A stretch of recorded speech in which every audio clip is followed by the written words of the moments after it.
ओम नमो भगवते वासुदेवाय नमः। आपका हमारे YouTube चैनल पर बहुत बहुत स्वागत है।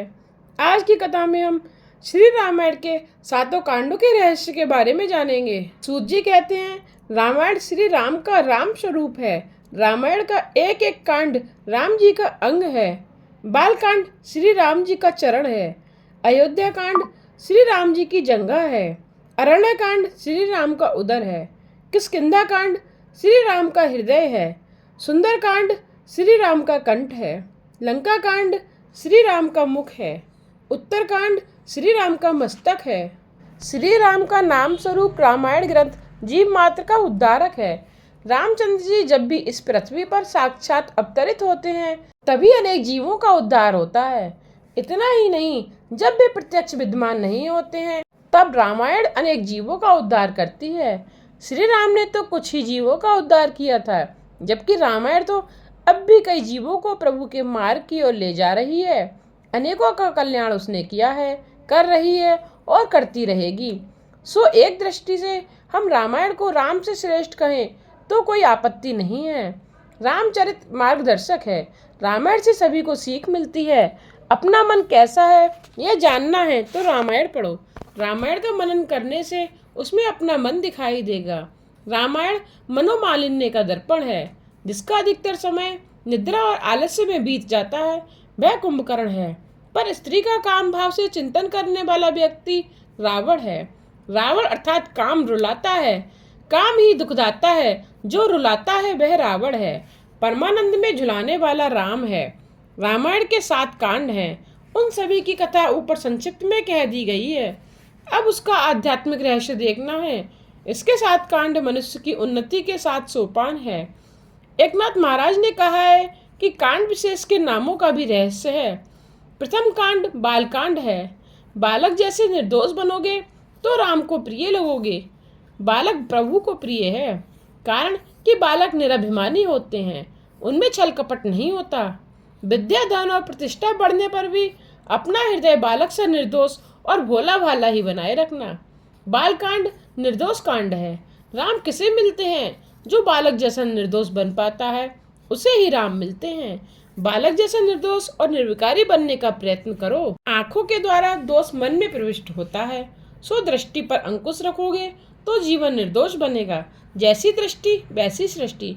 सृष्टि किसी को सुख रूप लगती है तो किसी को दुख रूप। सृष्टि में वैसे तो कोई सुख भी नहीं है और दुख भी नहीं है। सुख और दुख तो अपनी दृष्टि में होता है। इसी कारण से तो भगवान शंकराचार्य संसार को अनिर्वचनीय मानते हैं, वह वर्णन से परे हैं। बालक जैसी निर्दोष निर्विकारी दृष्टि रखोगे तो राम के स्वरूप को पहचान सकोगे। जीवन में सरलता आती है संयम से, ब्रह्मचर्य से। जीव मानापमान को भूल जाए तो जीवन में सरलता आ जाए। बालक के समान निर्भोही और निर्विकारी बनने से तुम्हारा शरीर अयोध्या बनेगा। यहाँ युद्ध बैर ईर्ष्या नहीं है, वही अयोध्या है। बालकांड के बाद अयोध्या कांड है। अयोध्या कांड मनुष्य को निर्विकार बनाता है। जीव भक्ति रूपी सरयू नदी के किनारे हमेशा निवास करता है, तभी मनुष्य निर्विकार बनता है। भक्ति अर्थात प्रेम। अयोध्या कांड प्रेम प्रदान करता है। राम का भरत प्रेम, राम का सौतेली माता से प्रेम आदि सब इसी कांड में है। राम की निर्विकारता यहीं दिखाई देती है। आनंद रामायण में प्रत्येक कांड की भिन्न भिन्न फलश्रुति बताई गई हैं। जो अयोध्या कांड का पाठ करता है उसका घर अयोध्या बनता है। उसके घर में लड़ाई झगड़े नहीं होते। गृहस्थाश्रमी के लिए यह कांड आवश्यक है। कलह का मूल है धन और प्रतिष्ठा। अयोध्या कांड का फल है निर्वैरता। शास्त्र कहता है कि सबसे पहले तो अपने घर के ही सभी व्यक्तियों से भगवत भाव रखना चाहिए। जो अपने बंधु आदि में प्रेम को देख नहीं पाता है उसे मंदिर में भगवान कैसे दिखेंगे? जगत का सर्जन करने के बाद उसकी प्रत्येक वस्तु में भगवान ने वास किया है। जब कैकेयी ने कहा कि उसने भरत को राज्य दिया है तो राम ने बन जाते समय कहा था, माता यदि मेरा भाई इसी में सुख पा सकता है तो मुझे वनवास स्वीकार्य है। मेरी तो यही भावना है कि मेरा भाई सुखी हो। जो भाई में भगवान को देख नहीं पाता उसे मंदिर में भी भगवान दिखाई नहीं देते। मूर्तिवासी भगवान हमारे लिए दौड़ते हुए नहीं आते, फिर भी उसमें भगवत भाव स्थिर करना है। किंतु सजीव देव कुटुंबीजन जो प्रभु से भाव नहीं जोड़ पाता है वह पत्थर की मूर्ति से देवत्व का भाव कैसे जोड़ पाएगा।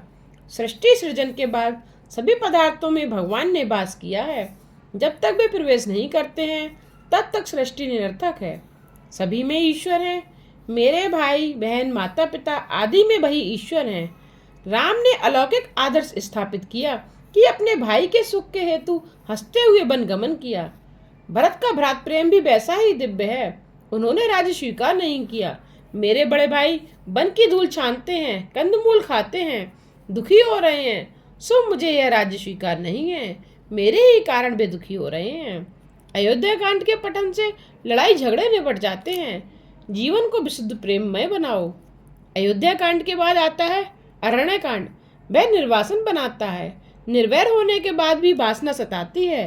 इस अरण्य कांड के मनन से वासना निर्मूल होगी। अरण्यवास करके तप किए बिना जीवन में दिव्यता नहीं आती। रामचंद्र जी ने राजा होते हुए भी सीता जी के साथ वनवास किया और तपचर्या भी की। तप करने के बाद राम राजा बने। जिससे पहले तपचर्या की होगी वह भोगोपभोग के प्रसंग में संयम और सावधानी से काम लेगा। सभी महान व्यक्तियों ने अरण्यवास किया था। महाप्रभु ने खुले पांव ही भारत की यात्रा की थी। वे 2 से अधिक वस्त्र तक नहीं रखते थे। जीवन में तपचर्या जरूरी है। वनवास के बिना जीवन में सुवास आ ही नहीं पाता। वनवास के बिना जीवन सत्वहीन रह जाता है। अधिक नहीं तो कम से कम 1 मास तो किसी वन में पवित्र नदी के किनारे वास करना ही चाहिए, जहाँ भगवान और तुम्हारे सिवाय अन्य कोई ना हो। तीसरा आया नहीं कि गड़बड़ शुरू हो जाती है। वनवास मनुष्य के हृदय को कोमल बनाता है। वनवास से विश्वास हो पाता है कि भगवान के सिवाय अपना और कोई भी नहीं है। अरण्य कांड हमें वासना से रहित बनाता है। रामचंद्र जी ने भगवान होते हुए भी यह दिखाया कि तप के बिना वासना नष्ट नहीं हो सकती। उत्तम संयम तप ही है। पहले तो जीभ पर संयम रखना है। वनवास के समय राम ने अन्नाहार तथा फलाहार ही किया था। अन्न में निहित रजोगुण काम को उत्पन्न करता है। सात्विक आहार के बिना काम का नाश अशक्य है। राम ने वन में कंदमूल का सेवन करके तप किया था। वन में उन्होंने किसी धातु का भी स्पर्श नहीं किया था। श्रीफल से बने पात्र से ही जलपान किया था। सीता जी संग में थी, फिर भी राम निर्विकारी ही रहे। वासना का धीरे धीरे नाश किस प्रकार किया जा सकता है वह अरण्य कांड दिखलाता है।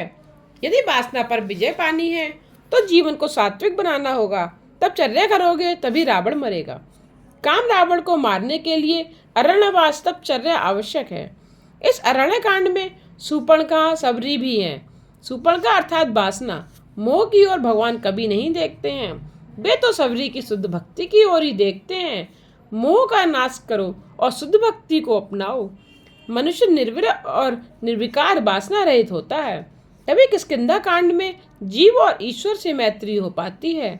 अरण्य कांड में वासना के विनाश के बाद किष्किंधा कांड में सुग्रीव की राम से मैत्री हुई। जीव जब तक काम की मैत्री का त्याग नहीं करता है तब तक ईश्वर से मैत्री नहीं हो पाती। इस किष्किंधा कांड में सुग्रीव और राम अर्थात जीव और भगवान की मैत्री का वर्णन है। सुग्रीव ने काम का त्याग किया सो ईश्वर से मिलन हो पाया। ईश्वर से जीव का मिलन तभी शक्य है जबकि हनुमान जी मध्यस्थता करते हैं अर्थात ब्रह्मचर्य और संयम के साथ। जिसका कंठ सुंदर है वह सुग्रीव है। कंठ की शोभा आभूषण नहीं, ब्रह्मचर्य और नाम जप है। ईश्वर और जीव की मैत्री हनुमान जी अर्थात ब्रह्मचर्य पर ही आधारित है। हनुमान जी ब्रह्मचर्य और संयम के प्रतीक हैं। जिसका कंठ सुंदर है उसी से राम की मैत्री होती है। किंतु सुग्रीव अकेला कुछ नहीं कर पाता, उसे हनुमान जी ब्रह्मचर्य का सहयोग भी आवश्यक है। ब्रह्मचर्य की शक्ति के बिना भजन से आनंद नहीं मिल सकता, क्योंकि एकाग्रता नहीं हो पाती। हनुमान ब्रह्मचर्य की सहायता के बिना राम जी से मैत्री नहीं हो पाती। सुग्रीव को हनुमान के कारण ही राम जी अपनाते हैं। सुंदरकांड, ईश्वर से मैत्री हुई सो जीव का जीवन सुंदर हो गया। सो किष्किंधा कांड के बाद आया है सुंदरकांड। जब तक जीव प्रभु से मैत्री करता नहीं है तब तक उसका जीवन नहीं सुधरता। किष्किंधा कांड के बाद आया हुआ सुंदरकांड सचमुच ही सुंदर है। इसमें राम भक्त हनुमान जी की कथा वर्णित है। भागवत के 10वें स्कंद की भांति यह सुंदरकांड भी बड़ा रोचक है। भागवत में जो स्थान 10वें स्कंद का है वही स्थान रामायण में सुंदरकांड का है। सुंदरकांड में हनुमान जी को सीता जी के दर्शन हुए। सीता जी पराभक्ति हैं किंतु उनका दर्शन कब हो सकता है? जिसका जीवन सुंदर बन जाता है उसी को सीता जी पराभक्ति का दर्शन हो सकता है। संसार समुद्र को पार करने वाले कोई सीता जी पराभक्ति के दर्शन हो पाते हैं। अकेले हनुमान जी ही संसार समुद्र को पार करते हैं। ब्रह्मचर्य और राम नाम के प्रताप से उनमें दिव्य शक्ति का संचार हुआ। उनके सिवाय और कोई भी इस समुद्र को पार नहीं कर सका। ब्रह्मचर्य और राम नाम से ही उन्हें वह अपार शक्ति थी। समुद्र पार करते समय मार्ग में सुरसा बाधा डालने आ धमकती है। सुरसा सताती है। अच्छे रस ही सुरसा है। सुरसा नई थी। नए नए रस की वासना रखने वाली जीव ही सुरसा है। सुरसा को हनुमान जी संयम से नष्ट करते हैं। जो संसार सागर को पार करने का इच्छुक है उसे जीव को भी बस में करना पड़ेगा। स्वाद वासना को मारना पड़ेगा। जीवन को यदि सुंदर बनाना है तो उसे भक्तिमय बनाओ। सीता जी पराभक्ति हैं। जहाँ पराभक्ति हो वहाँ शोक नहीं रह पाता। सो सीता का जहाँ वास है वही अशोक वन है। ब्रह्म दृष्टि की सिद्धि होने पर शोक नहीं रह पाता, वही अशोक वन है। लंका कांड जीवन भक्तिपूर्ण और सुंदर हो जाने पर लंका कांड में राक्षसों का नाश हुआ। राक्षस मरते हैं तो काम भी मरता है, क्रोध भी नष्ट होता है। भक्ति देवी के दर्शन से जीवन सुंदर हो गया। लंका कांड का रावण ही काम जो नष्ट हो गया। भक्ति से परिपूर्ण होने पर जीवन सुंदर बनता है। जो काम को मार सकता है वह काल को भी मार सकता है। जिसे काम मारता है उसे काल भी मारता है। लंका शब्द के अक्षरों को आगे पीछे करने से होगा काल। काल सभी को मारता है किंतु हनुमान जी उसे भी मारते हैं। वे लंका को अर्थात काल को जलाते हैं। हनुमान जी को काल मार नहीं सकता क्योंकि वे ब्रह्मचर्य का पालन करते हैं और पराभक्ति का दर्शन करते हैं। उत्तरकांड में तुलसीदास ने इस कांड में सब कुछ भर दिया है। इस कांड से मुक्ति मिलेगी। गरुड़ जी और काकभुसुंडी के संवाद को बार बार पढ़ो। जब तक राक्षस काल का विनाश नहीं हो पाता तब तक उत्तरकांड में प्रवेश नहीं मिल पाता। उत्तरकांड में भक्ति की कथा है। भक्त कौन है? भगवान से जो एक भी क्षण विभक्त नहीं रह पाता वही भक्त है। पूर्वार्ध में जो रावण को मारता है उसी का उत्तरकांड सुंदर बनता है। वही वृद्धावस्था में राज्य करता है। जीवन के पूर्व कांड यौवनावस्था में काम को मारने का प्रयत्न करोगे तभी तुम्हारा उत्तरकांड सुधर पाएगा। सो जीवन को सुधारने का प्रयत्न युवावस्था से ही करना चाहिए। इसी प्रकार ये 7 कांड मानव जीवन की उन्नति के 7 सोपान है। राम कथा सागर जैसी है। राम कथा अमृत कथा है किंतु इसमें ही उलझे रहोगे तो कन्हैया कब आ पाएगा? शिव जी की भांति हृदय में राम का नाम रखोगे तो भी अच्छा रहेगा। हमेशा राम का नाम रटते रहो। हनुमान जी कहते हैं कि सबसे बड़ी विपत्ति वही है कि जब राम का स्मरण ना किया जाता हो। रावण आदि राक्षसों का संहार करके राम अयोध्या वापस लौटे। उनका राज्याभिषेक हुआ। राज्याभिषेक के बाद राम जी ने अयोध्या वासियों को मानव समाज का उपदेश दिया। यह मानव शरीर जो मिला है वह विषय भोग के लिए नहीं, विषय सुख एकाध घड़ी के लिए स्वर्ग सा सुखद लगता है किंतु अंत में तो दुख और दुख ही हाथ लगता है। मानव शरीर पाकर जो मनुष्य मात्र विषय के पीछे ही लगा रहता है वह अमृत के बदले ही विष ही ग्रहण करता है। सो ऐसा कभी ना करें। अर्थात भगवान को भाव से भजो क्योंकि जीवन अब बहुत कम ही बाकी रह गया है। भोगोपभोग से कभी शांति नहीं मिलेगी। राजा यथाति को ही देख लीजिए। उनका विवाह शुक्राचार्य की पुत्री देवयानी के साथ हुआ था। एक बार देवयानी के साथ राजा बृहस्पति की पुत्री शर्मिष्ठा तथा अन्य कई सखियां स्नान के लिए गई हुई थीं। स्नान आदि से निवृत्त होकर जब वे सब वस्त्र पहनने लगी तब शर्मिष्ठा ने भूल से देवयानी के कपड़े पहन लिए। देवयानी ने क्रोधवश शर्मिष्ठा को बहुत ही जली कटी सुनाई तो शर्मिष्ठा भी क्रोधित हो गई और उसने देवयानी के वस्त्र छीनकर उसे कुएं में फेंक दिया और सब चल दिए। मृग्या के लिए निकला हुआ राजा यथाति वहां आया। उसने कुएं से चीख पुकार सुनी तो देवयानी को बाहर निकाला। देवयानी ने राजा से विवाह करने की इच्छा प्रकट की। इधर शुक्राचार्य ने अपनी पुत्री विषयक समाचार सुने तो वे बृहस्पति के नगर की ओर चल दिए। उधर से बृहस्पति भी गुरुजी से क्षमा मांगने के लिए आ गया तो गुरुजी ने अपनी पुत्री को प्रसन्न करने का प्रस्ताव रखा। देवयानी ने कहा, राजन, मैं विवाह के बाद जहाँ भी जाऊँ आपकी पुत्री शर्मिष्ठा को मेरी दासी के रूप में आना होगा। शर्मिष्ठा दासी बनकर राजा ययाति के आवास पर आई। शुक्राचार्य ने राजा ययाति को शर्मिष्ठा के साथ विषय सुख भोगने की मनाही की थी राजा ने शुक्राचार्य की आज्ञा का उल्लंघन किया तो गुरुजी ने उसे वृद्धत्व दे दिया। ययाति ने प्रार्थना करते हुए कहा, गुरुजी से पूछा कि उसकी वृद्धावस्था कैसे दूर होगी। शुक्राचार्य ने कहा, यदि तेरी वृद्धावस्था को कोई अपना ले और तुझे अपनी युवावस्था दे तभी कुछ बात बन पाएगी। राजा ययाति ने अपने ही पुत्र पुरु की युवावस्था ले ली और हजारों वर्ष विषय सुख का उपभोग किया, फिर भी उसे तृप्ति न हुई तो उसके मन में वैराग्य जागा। उसने जगत को उपदेश दिया, विषयों को उपभोग करते रहने से काम वासना कभी तृप्त या शांत नहीं होगी, किंतु जैसे अग्नि को घी की आहुति और भड़काती है वैसे ही वासना उग्र होती जाती है। भोगोपभोग से वासना अधिकाधिक बढ़ती जाती है। मनुष्य का शरीर तो वृद्ध होता है किंतु वासना तृष्णा कभी वृद्ध नहीं होती। भर्तृहरि ने भी कहा है, भोगों का नहीं हमारा ही उपभोग हो जाता है, तृष्णा नहीं हम ही जीर्ण होते हैं। भागवत तो गीता का भाष्य है। गीता जी के सिद्धांतों के दृष्टांत हमें भागवत देती हैं। अग्नि की भांति भोगों से कभी तृप्त न होने वाला महापापी और बैरी है। काम शत्रु है, फिर भी राजा ययाति की भांति कई लोग उसे मित्र बनाने का प्रयत्न करते हैं और अंत में दुखी ही होते हैं। काम और क्रोध को कभी मित्र न बनाना, वे बैरी हैं, उनके साथ बैरी सा ही व्यवहार किया जाए। भागवत में प्रहलाद, अम्बरीश आदि के कई उदाहरण भी दिए गए हैं। राजन, रंतिदेव का चरित्र भी अद्भुत है।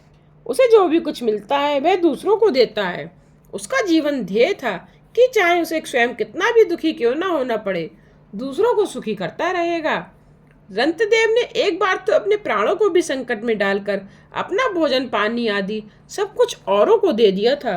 उसने कहा था, मैं ईश्वर से 8 सिद्धियों से युक्त उत्तम गति की इच्छा नहीं करता, मुझे मोक्ष की इच्छा भी नहीं है। मेरी तो मात्र इतनी ही इच्छा है कि मैं सभी प्राणियों के हृदय में बस जाऊं, उन सभी के दुख मैं ही झेलूं कि जिससे उनको दुख न भुगतना पड़े।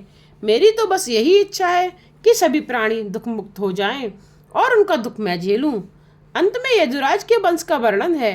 यदुराज का वंश दिव्य है। इसी वंश में श्री कृष्ण ने जन्म लिया था। राजन, सावधान हो जाओ, इस वंश की कथा का जो श्रवण करेगा उनके वंश की वृद्धि होगी। यह हरिवंश की कथा है। आहुक के यहाँ 2 पुत्र हुए, देवक और उग्रसेन। देवक ने 7 कन्याओं का विवाह वसुदेव के साथ किया। वसुदेव देवकी के यहाँ 6 बालक हुए। रोहिणी से 7वीं संतान हुई बलराम। 8वीं संतान के रूप में जन्म लिया भगवान श्री कृष्ण ने। परमात्मा जब पृथ्वी पर आते हैं तब भार तो बहुत उठाना पड़ता है, किंतु वे धर्म की संस्थापना और अधर्म के नाश के हेतु अवतार लेते हैं। भगवान श्री कृष्ण 14 वर्ष मथुरा में रहे और द्वारका में वास किया। वे द्वारका नाथ बने। पृथ्वी पर से अधर्म का भाव दूर करने के लिए उन्होंने पांडव कौरवों के युद्ध का आयोजन किया। इस प्रकार 9वें स्कंद की समाप्ति में संक्षिप्त कृष्ण कथा कही गई। हरे राम राम राम हरे हरे, हरे कृष्णा कृष्णा कृष्णा हरे हरे। इससे आगे की कथा का श्रवण आप अगले अध्याय में कीजिएगा। आगे की कथा जानने के लिए चैनल को सब्सक्राइब करना ना भूलिएगा, जिससे आने वाले वीडियोज़ की नोटिफिकेशन आप तक पहुंचते रहें।